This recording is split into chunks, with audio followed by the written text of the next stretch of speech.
Beautiful, brother. Thank you for taking us on that journey all across the world and all across all of those feelings and breakthroughs and mentorship, and it's beautiful. I'd love to hear. They said you're a Renaissance man. All of these ways in which you share your medicine, but I'd love to hear about the death doula process, because I'm sure there's some Okay. people here they maybe have heard of, a doula that helps people in birth, but it's not as common for people to know that there's also death doulas. I'd love to hear our audience to hear about that, Okay, how let's go there. how you got into it. So Yeah. yeah, I'm in Mallorca for 9 years now. Um, Death was always present in many ways. I lost a few friends during my process, my life. So I lost this friend when I was 16. Lost another friend when I was 29 with leukemia, and yeah, I was always there. Mm, I lost a mentor a few years ago with pancreatic cancer, and I was together with him and his wife during the process, and this was really life changing for me. I didn't know much. I learned a few things. I did a few courses on death, and on my first event on Sacred Sons, this was August of 2022. Um, I went there with my best friend, and it was magical. It was like, what the fuck is this? So it was yeah, I'm used to healing spaces, but as an individual, but as a group, to see 80 men witnessing a process on a father of someone, or witnessing men healing their addictions on porn or sexual things. There's so many things that must be brought to light, and was really mind blowing for me. On the last day, we had an ecstatic dance, and it was like a wow. The vibe was very intense. It was super masculine. It was like a war. And there was one brother that pushed me, and I shift my mind with the poison. It was I went running to him to jump on him, and there were two brothers that block the pathway between me and him. So I jump, but not straight. I jump to the side, and my body went, and my knee stayed, and I broke my knee, and I broke all the ligaments of my knee. Wow. So everything stopped. I had a colleague that was a chiropractor there that helped me. There was another um, uh, handwork colleague, great professional, that helped me a lot with that. And I went back to Mallorca, and there was a MRI, and it was broke. I could do nothing, and this was a big dark night of soul. So I was practicing. My identity was a martial artist, so as a warrior, for me, it was always very important to protect people that I love, to train almost on a daily basis. So this was yeah, it was very very important for me. And now I could do nothing. I could not even go to the bathroom by myself. So it was very very hard, very very hard, very very hard. And it was so beautiful the way the things unfold, because they did go go found they a fundraise with the brothers that they could pay half of my surgery. I was so grateful. It was, and my heart was just slowly melting with that. And I passed through a surgery. Was hard moments, and then I went to a vipassana, a 10 days of silence retreat. in the recovering process. So I could not sit on the ground. I was sitting on the chair, but I did the 10 days silence, 10 hours of meditation a day, and this was very, very, very, very powerful for me. And in the heart of the silence, and the heart of witnessing the character that I built, the warrior just melting, was behind.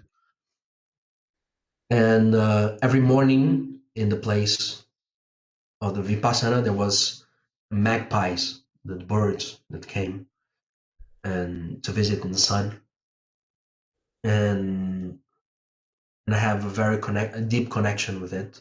There's another story maybe for the way of Santiago de Compostela. When I lost a friend of leukemia, I did the Santiago de Compostela way, and I created this connection with divinity, with God.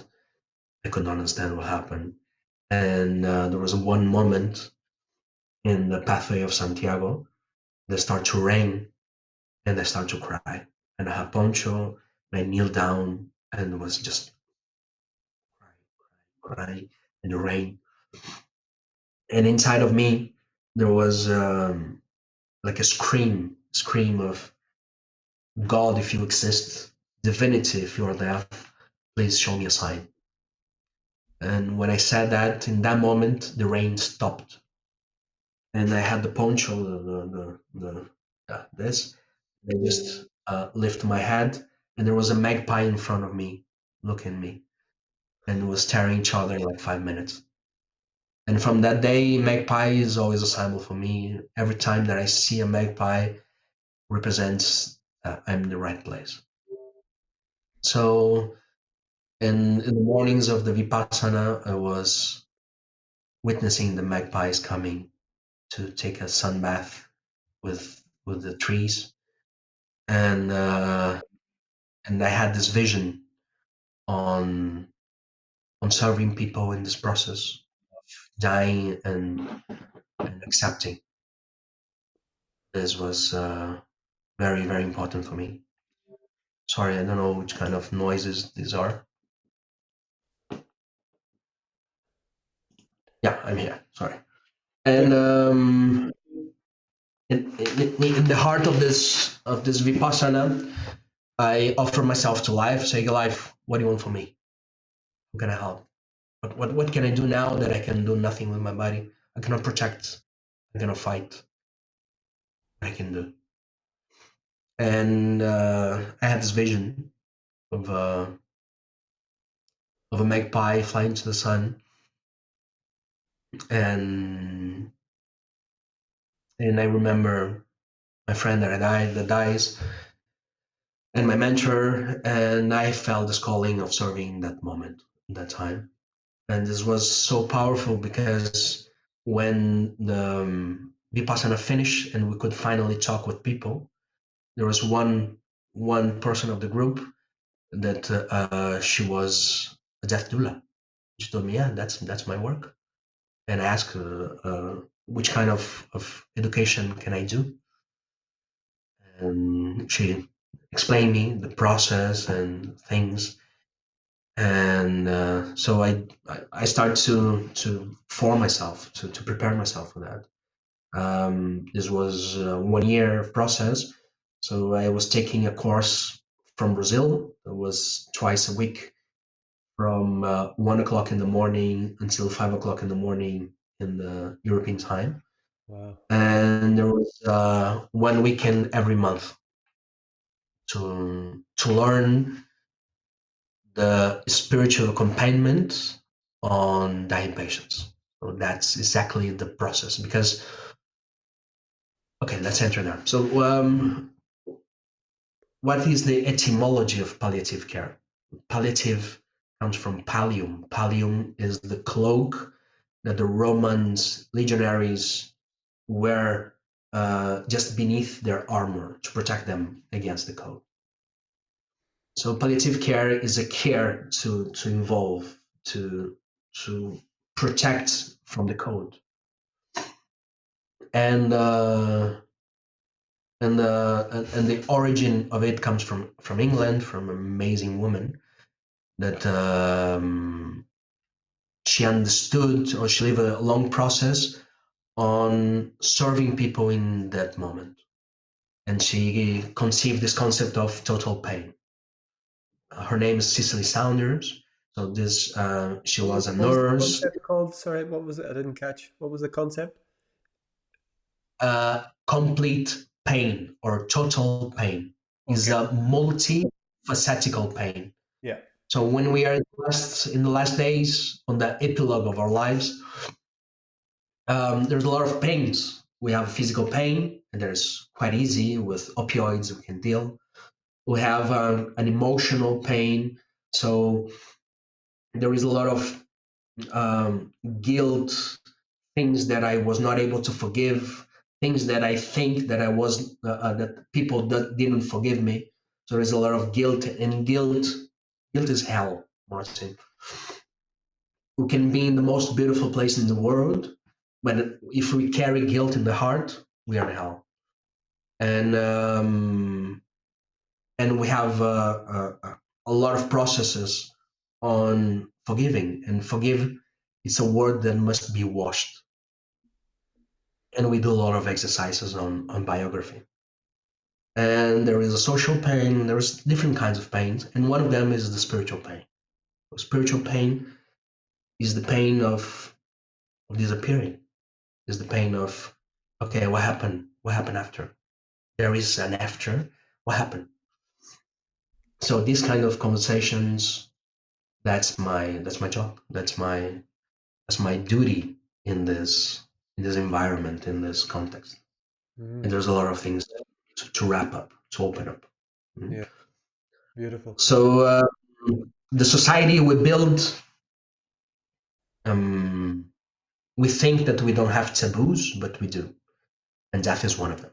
So we hide death in order to don't see it, because the concept of happiness that the society we have built is a very teenager happy. It's a happy, very immature kind of happy. It's just to be peace and love and light, but that's not happiness. Happiness not about that. Happiness is the capacity to embrace the whole life. We ask a life and come a box, and in this box there is a lot of experiences. There are beautiful experiences, hard experiences. There's joy, there's grief, there's anger, there's many things. And happiness is the capacity to embrace and to transcend that. And and death is the ultimate challenge, is the ultimate ordeal. It's really like Matryoshka, is this Russian dolls. We arrive in the world with as a small piece, as an essence, and we start to build our personality, our identity, our memories. We build how we present to the others with our emotional realm, our mental realm, the function, the job that we do, our place in society, and we build a character. And when the character is almost finished, is almost polished, is everything is right, is perfect, come life and starts to dissolve it, and we start to take out the layers of this doll, and until in the end we come back again to the same thing: bald, teethless, without the controls, with our sphincters, naked, and nothing belonged to us. Everything that was from us is just given. So the entire process, Martin, is the map. It's quite simple. The map is, there is a conflict, there's a war, ordeal time, there is an acceptance, and there is a transcendence.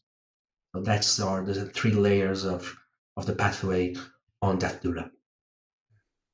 Um, but each one of the cases might be stuck in the moment of the process, and the help, in the same way of a birth doula, we want to push. We don't want to retain this. It's about pushing and push and push. And when we understand the intelligence of nature on the birth process, so when we can really understand how everything works, it's incredible. it's perfect. If we don't understand, it's crazy. We see a woman with a big belly just screams full of water, then there's something wrong here. We want to give her a pill and bring the waters inside if we don't understand what's going on. If we understand, it's perfect. So there's a break of waters, there is a contractions, there's the dilations, the sacrum goes out, goes back, the pubis will open. Everything's perfect and is messy but perfect. And if we could make an interview on the baby, how are you? Say, man, it's terrible. It's pushing everywhere. It's not the way things should be. And what we would like to tell the baby is trust. Everything's perfect. Just push. Just push. There is a loving being waiting for you on the other side. There is a new life for you on the other side. You will see beautiful things on the other side. There is a lot of experience on the other side. And it's exactly the same on death. When we don't understand the process of death, everything is wrong. We think is wrong. But when we understand every phase of a death process, a dying process, we see how perfect is designed by nature.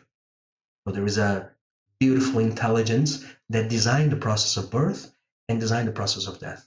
And they are perfectly designed. When we understand, we can help the process. Yeah. And basically is to create the same amount of love on experience. We arrived with love in a healthy place, and we should leave with love.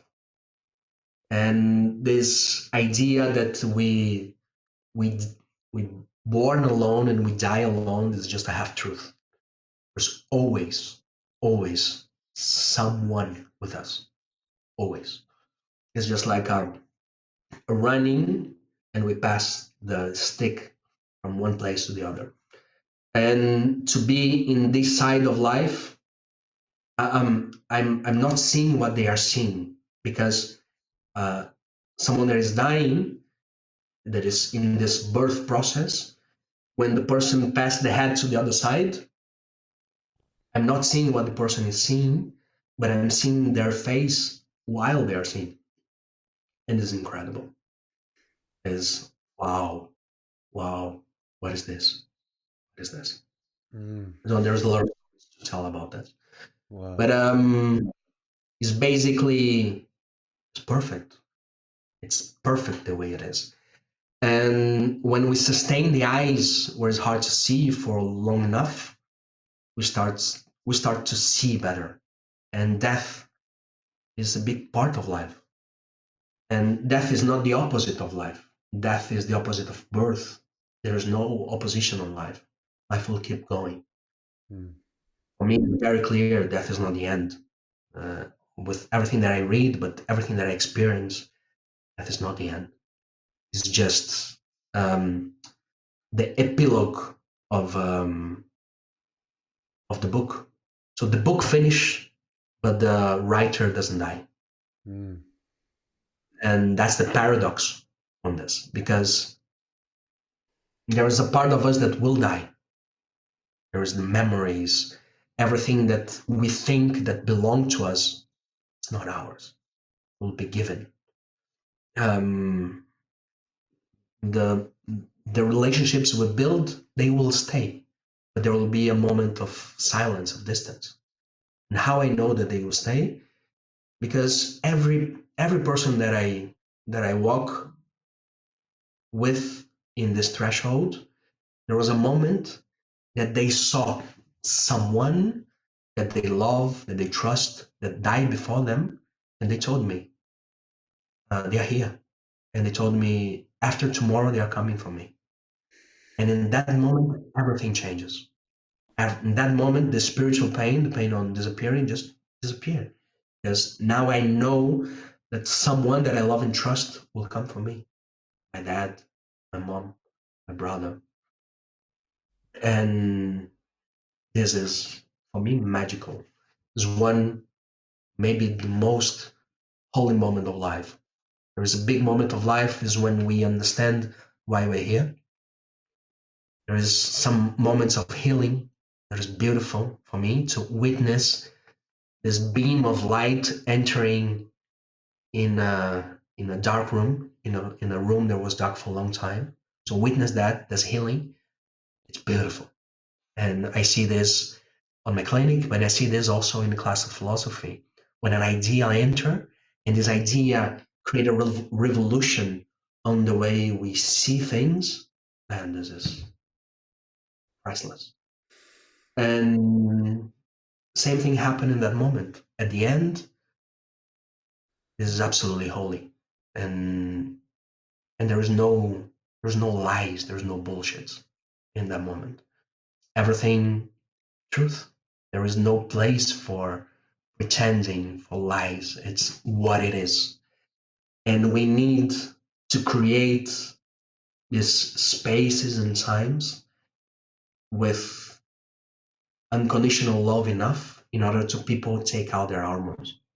And that's the foundation of the work of a death doula. It's very simple because it's what you do when you have nothing to do. That's the work. It's all about vibration. When we enter in a room, you need to fulfill the room with unconditional love. And when we do so, what happened there? When you do so, the person starts to open up. And that's where the conversation starts to become very interesting. When the person say, I'm afraid, I'm afraid. And now, okay, you're afraid of the before, the during, or the after. Let's talk about that. Let's enter that. And for me, the holding space is one of the most sacred jobs, works in the world. To create a space with unconditional love, with zero judgments, and just stay there with the other person to go to heaven or hell, but go together. This is there's God is there. God is so there. Wow. Beautiful, beautiful, brother. Do you know that moment where all the bullshit, all the masks, everything falls away? There's that moment where there's just nothing else but what is. Have you found, assisting people in that space and being there, have you found that the ability to bring that into your life now when you're not facing that, has that inspired that in your life to bring that here rather than waiting for that moment when everything else is gone? Yeah, of course. So that's our privilege. When when we are in these spaces, we need to change our lives, as we know that there will be an epilogue. There will be the last chapter, and we want to this chapter to be beautiful. That's what we call kalothanasia. Kalothanasia. It's the end of Death Doula. It means the beautiful death. It's the beautiful epilogue. When we live this, when you experience that, we need to carry that in the other phases of life.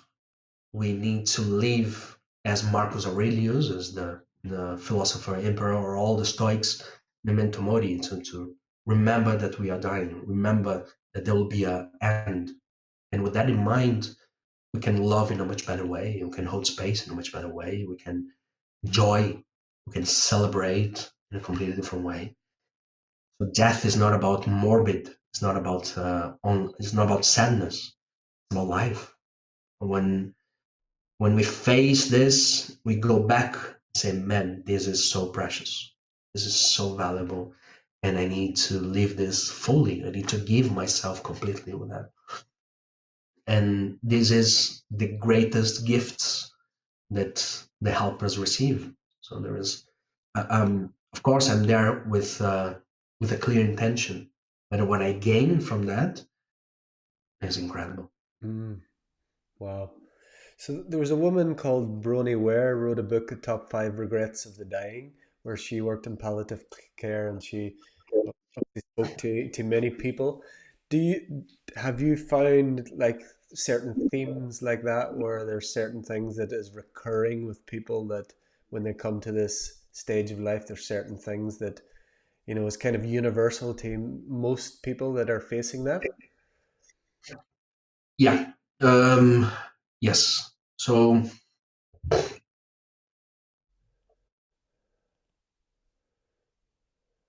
the society we build is built under a mental form. So, as I spoke in the beginning, Martin, each one of us we have our own cosmovision, and there is a common cosmovision, so a vision of what life should be. And the society we build is very ill. The vision we have is very ill because it's very shallow. It's on aim. It's on having things. It's on material things. And at the end of life, we all realize that the character we build is just this, it's just a character. And all the experience is just value in according that there was love or there was no love. The biggest regret at the end is on love and how much love I brought to this. So if I lost the childhood of my children, I was not there because I was working. So I was very worried on the future things, and I lost so much energy with that. There was a lot of things there, and the biggest one are guilt. So as I said before, guilt is hell. I worked in another institution here, holding space for patients with AIDS, and the founder of this institution is one of my dearest mentors on palliative care. She learned with Elizabeth Kubler-Ross, who's one of the Oh, founders of one of the pioneers on death. yeah.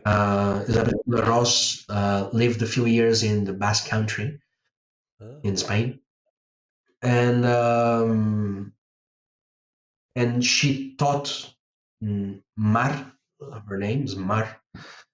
She taught Mar how to make a massage on children because she was mainly with children on palliative care. So to like I don't know how to say this in English, but cradle. as a mom to cradle the person. And Mar saw that and said, "Why only with children?" And Mar, for many years, she was helping people dying with AIDS on the jails. So she was so brave, and her life is so crazy. So it's a huge example for me. I'm so inspired by her.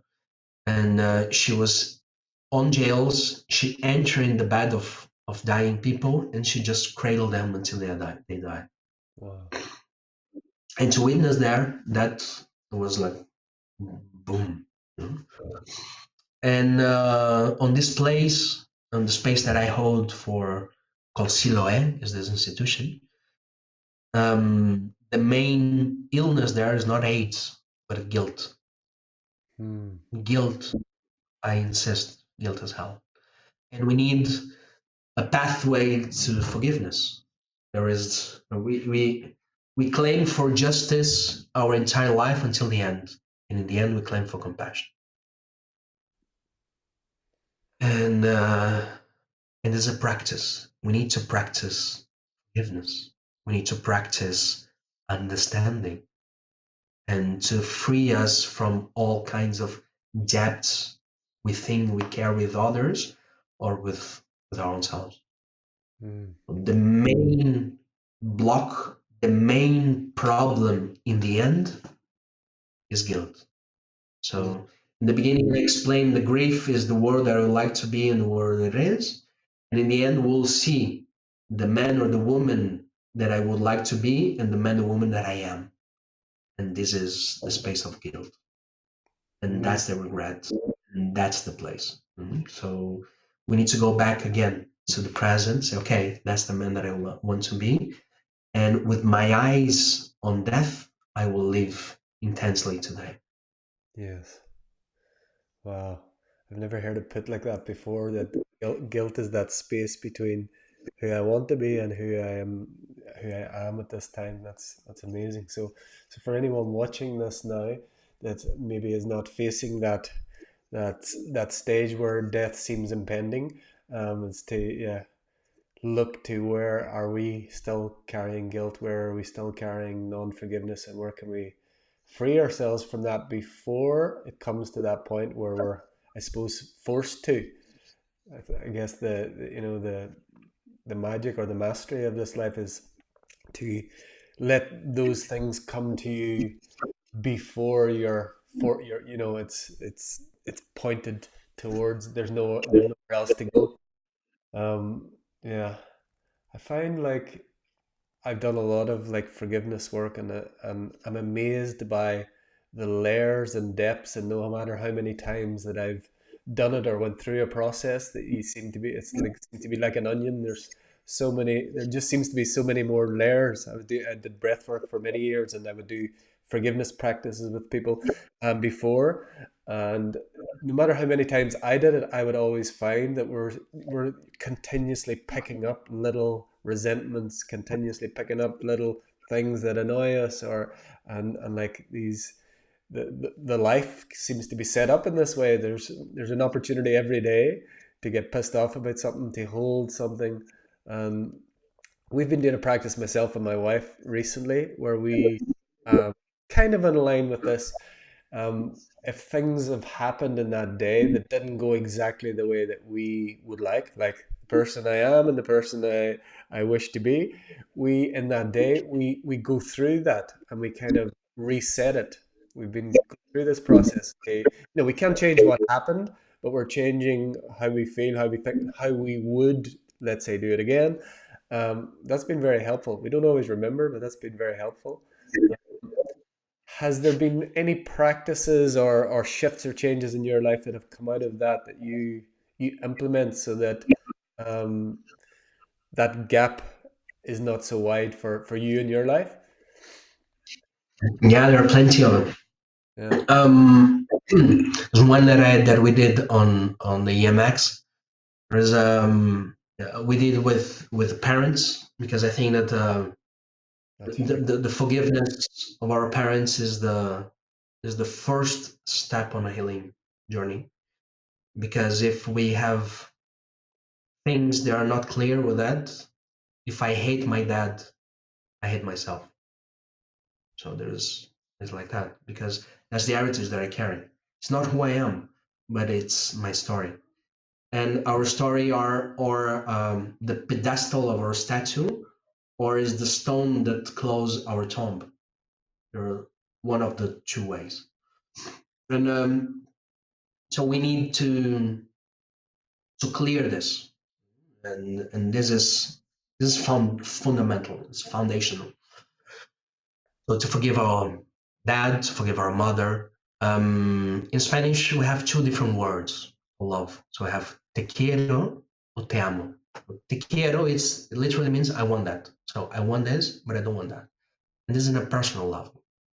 I might want this from my father, or don't want this from my father, from my mother, but te amo, it's another thing.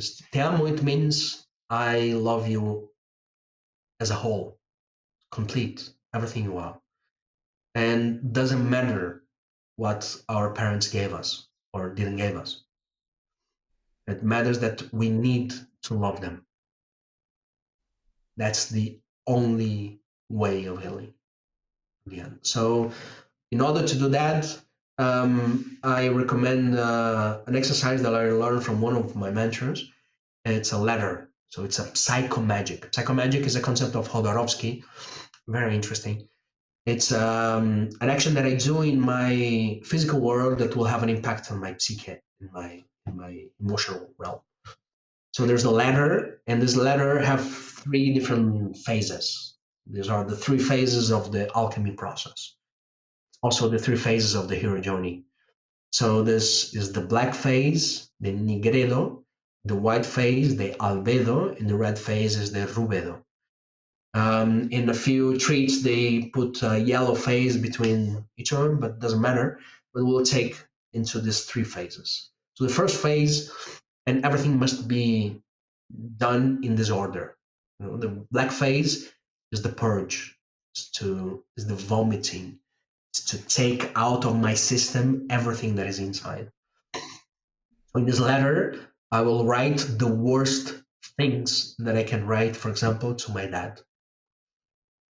And more harsh words I use better. You're a son of a bitch, you're asshole, you're irresponsible. You, the harsh words, they are connected with very deep emotions. It's not about being truth. It's not about being fair. It's the things that I carry that I need to take it out. And I need to take it out in this holy space of my healing space. So the ladder is I'm purging. And normally the first sentence is hard to write, but then it starts to flow. And when I finish to write that, I'll read. If I want to add something, I'll add. And then I will imagine my dad in front of me and I will express everything that is there. So that's purge and cleaning this. This is the first phase. Nigredo. Like a wet towel that we need to take out the last drop of this emotion. If I want to do this again, I can do this again. As long as I feel that I still carry a charge. So just take it out. Mm. On the second phase, the white phase is the salt, is the tears. So the tears have two different parts, the white phase. One is to recognize my responsibility on everything that happened. Because I might don't have a choice on the kind of father that I have, but I do have in the way that I receive it. And many times we use this as an excuse for our own behaviors. Now, yeah, I'm an asshole because my father was an asshole, but that's too easy. So, and that's not healing. This is the opposite. So, pain is like a ball of fire passing to generations until one is able to hold and to use this burn, to use this fire to go up, to heal. And that's what we're doing here. So it's to recognize my responsibility on everything that happens, to take full responsibility on this. And on the second part of this white phase is to ask, to borrow the eyes of God or Jesus Christ or Buddha or Mahoma or anyone that for my vision have the highest level of love that I can conceive. And I look inside of me, the highest level of love that I can conceive. And now I will look to my father with his eyes and I will tell him the best things that I can tell him. Uh, Thank you for this gift and this gift. This was perfect. And also wishing the best for him. So it's to look to him with this highest level of love. And when this finish, we pass to the red phase that have this simple sentences. I see you, Dad. I forgive you. I forgive myself. I free you. I free myself. Thank you. Goodbye. And we burn this leather. We can keep the ashes in the box and go to a river or to the sea or to a beautiful place with a white flower. And we put these ashes and we put a white flower over the ashes. And this is a psychomagic work that I do a lot with palliative care patients. Mm. Beautiful. Wow, it's very powerful process. Yeah, I say I've done a lot of this type of work, but doing that in the AMX was very, very, very powerful. And to do it with in a group of brothers all at the same time is it's amazing. So that's the power of this work, like men's work, that you're very much part of is like doing this sort of work again, doing it now before we're at this end of life stage. We're doing it now. I suppose we're always at these end of life stages, like every day, or like you talked about many different stages of your life where we have like kind of these deaths and rebirths and shifts and changes. But it's important, I feel, to really get into the way of you know, not waiting for disaster or not waiting till there's no choice. I've had this pattern in my life where it seems to be I've had to at times hit rock bottom before I make these changes, and I feel like we don't always need to. There's value in that, and there's gold in going to the darkness and going to the depths. but I also feel we don't always need to go to rock bottom before need to make these changes, or we choose to make these changes. Life will always give us these opportunities, and it'll sometimes say it'll knock at the door if we don't answer. It'll break the windows if we don't if we don't pay attention to that. The whole roof falls in. So we can answer that knock on the door right away. Um, yeah. So the philosophy, the martial arts, and the chiropractic, and this death doula stuff, all of these ways in which you're serving, you can bring this together, and I think is very important in the men's work, because for men, there's a lot of in this kind of alternative healing scene. There's a lot of options and opportunities for women to come together in these healing spaces, but for men in general, it's quite rare. It's quite there's not as many, like say, there's not as many things as men's circles, and it's in comparison. How important do you feel it is for men to do this type of work, and what do you see the future of men's work? Yeah. Wow, what a question. Okay, so I'm sorry. Bless you. Thank you. A few weeks ago, I was in an event, a magical event, and it was a mixed container. It was men and women, and there's a lot of lessons from this. It was the first time that I was in mixed container, and it was for me so pedagogical to see how men and women process things in a different way. So I think that women feels very easy because they are deeply connected with their emotions. In the same time, they identify themselves with emotions. So there's also a challenge there. So there is a they can feel in the open, and they create the healing waves, or it starts to move super fast, super easy. I was very impressed with that.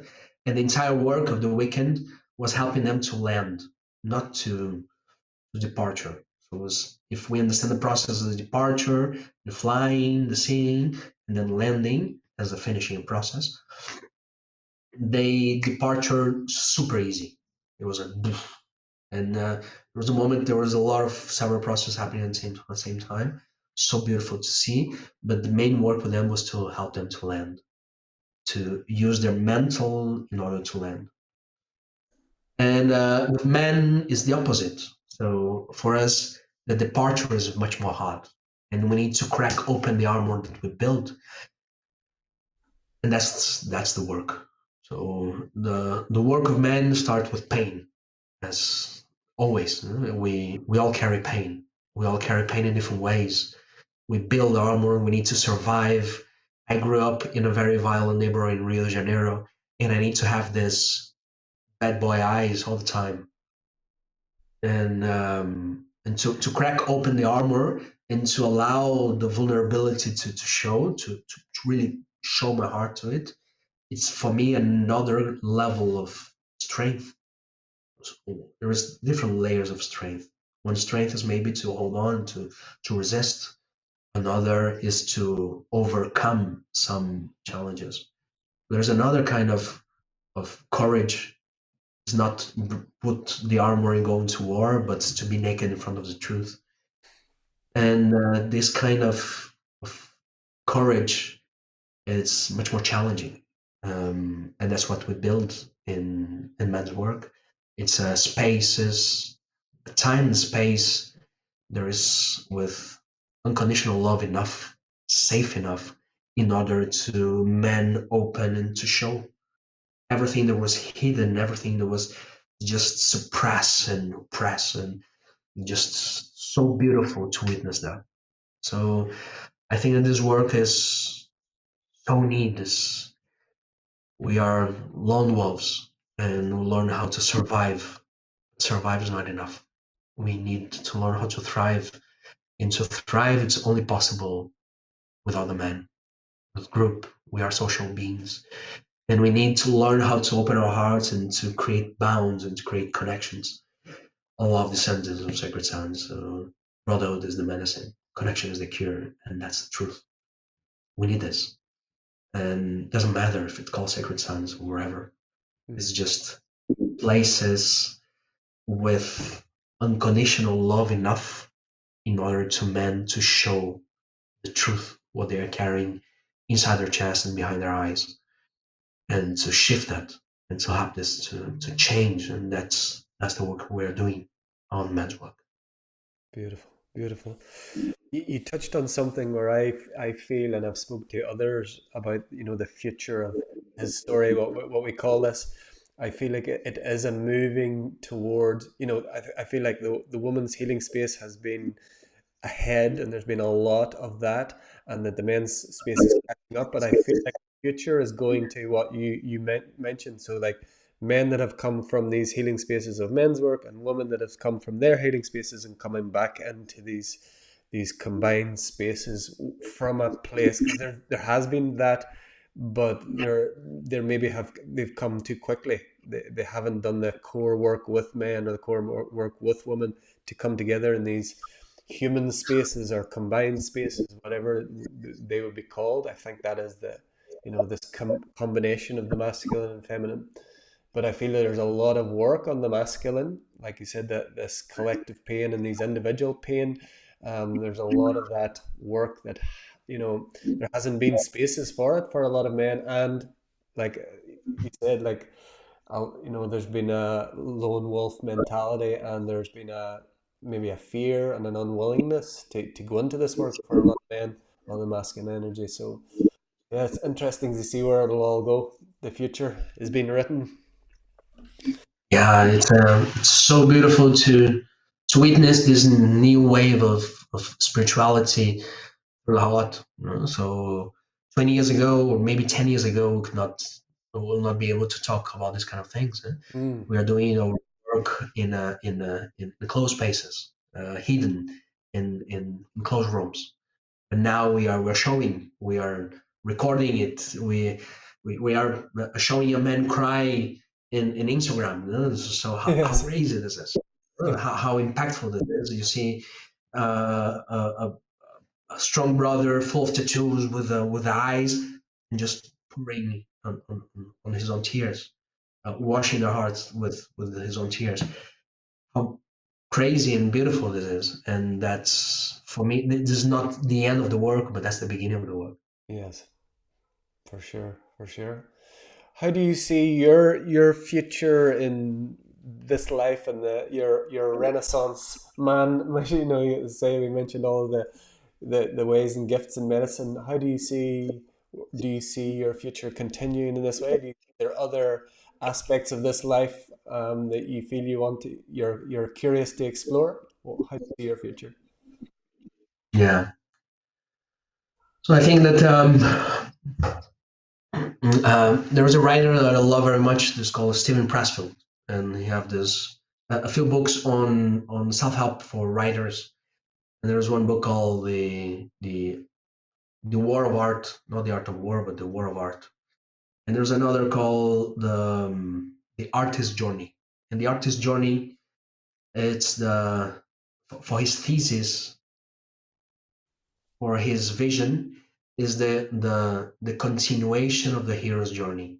Mm, So the hero's journey is the process to discover my call, and the artist's journey is the process to live my call, and it's mm, the process to create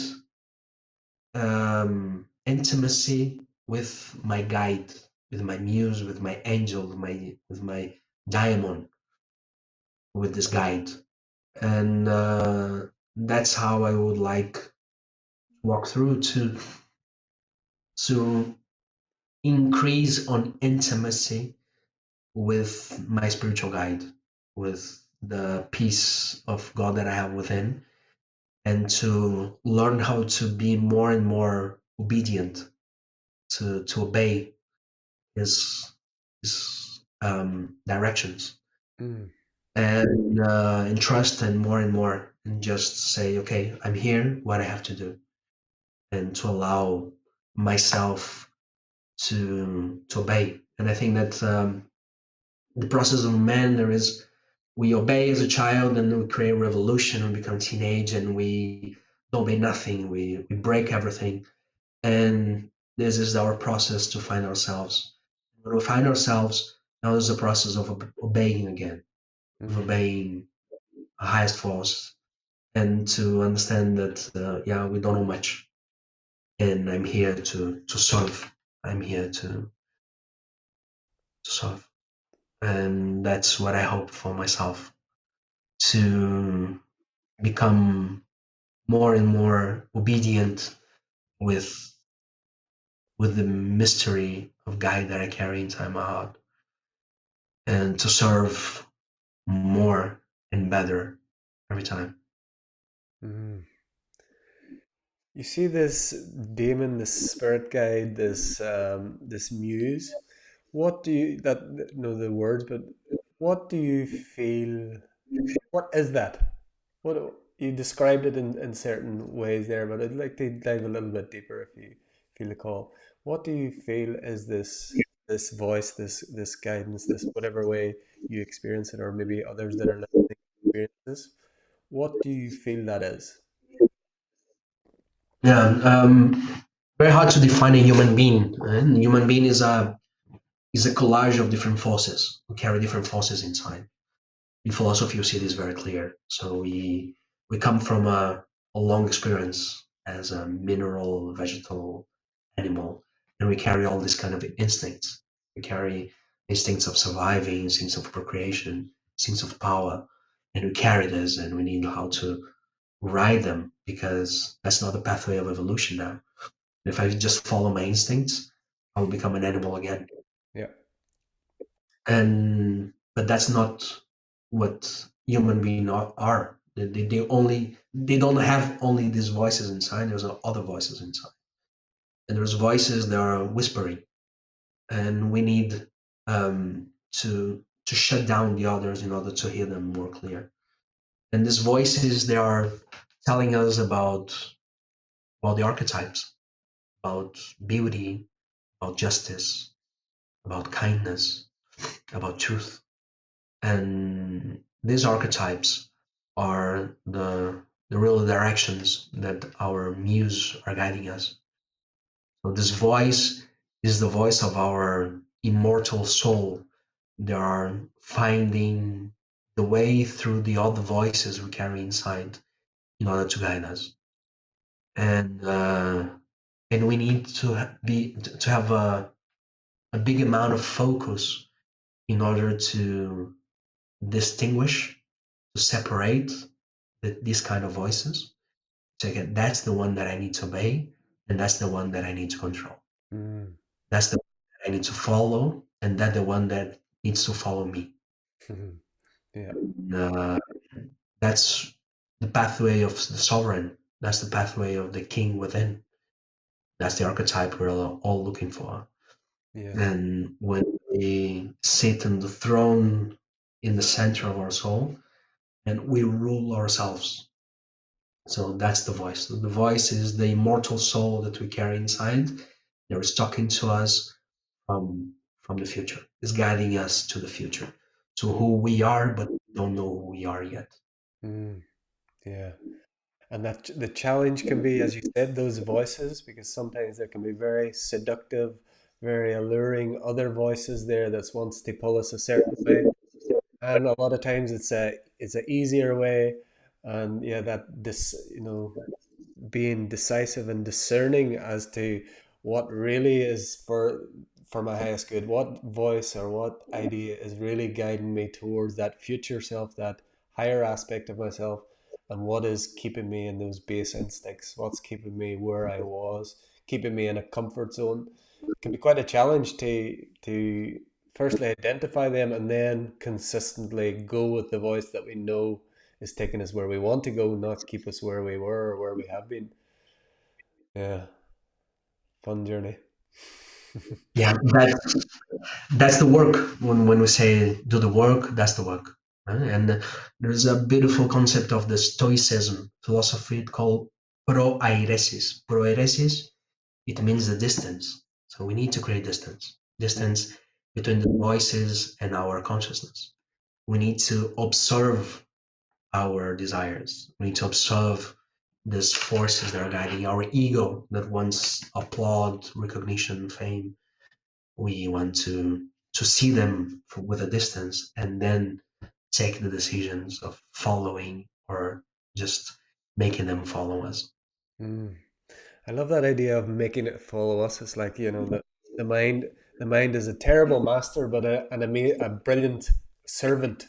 And if we are not mastered by the mind, we can master the mind, and we can use the mind and its qualities and its abilities to really, yeah, to serve us in a way. But if it's, which a lot of our lives is guided and the society is set up, is to be fueled and to be following the dictates of the egoic mind in this small self. I love the way you shared that.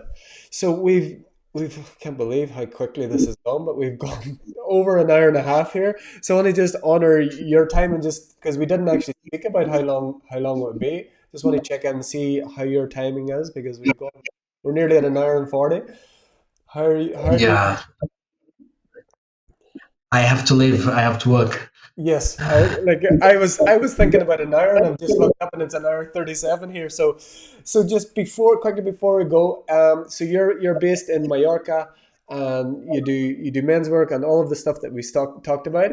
If anyone wants to get in contact with you or wants to work with you, or move further, what's the best place for them to get in contact with you? Yeah, Instagram. It's No. the easy way. So Yeah, just look for me Instagram, Matan Steiman, yeah. and send me a DM, and we are connected. Perfect. Amazing. So we'll put that link in the comments there. And if anyone is in Mallorca, they have the ability to work with you in person, or is that booked out? How's that work? We'll see. I'm open. Yeah, I have my practice here. Every day I'm down, Yeah, and we can find a pathway to connect. Just reach me, and amazing. we'll.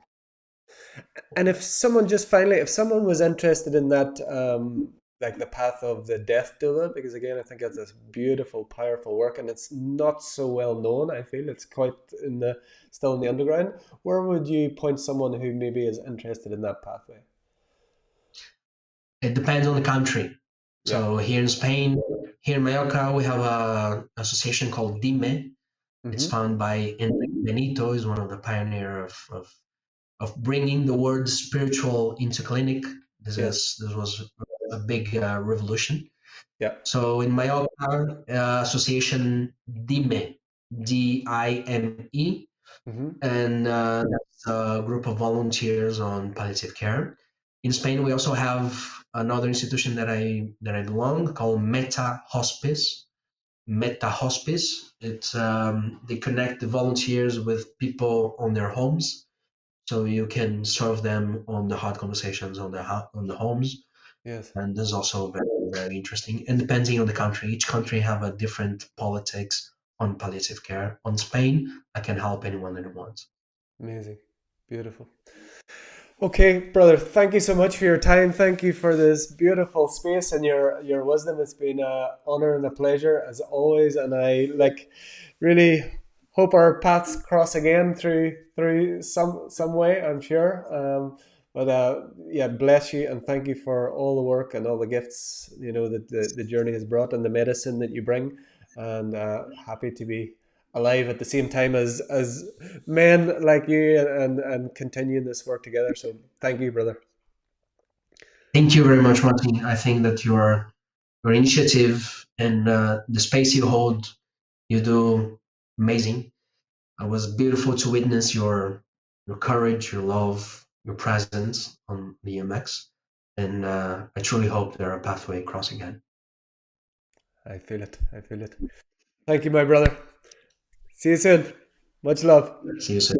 Bye. Bye. Bye. Okay, thank you everyone. That was an incredible journey with our brother Matan. If you enjoyed this future of his story, please share it out, share it with your friends, share it with those especially maybe around the death doula, that process. Maybe someone is facing that. Share it out. And we will continue this journey, the future of his story. We'll be back with another guest very soon. And until next time, from my heart to yours, the divine in me sees, loves, and honors the divine in you. Namaste. We are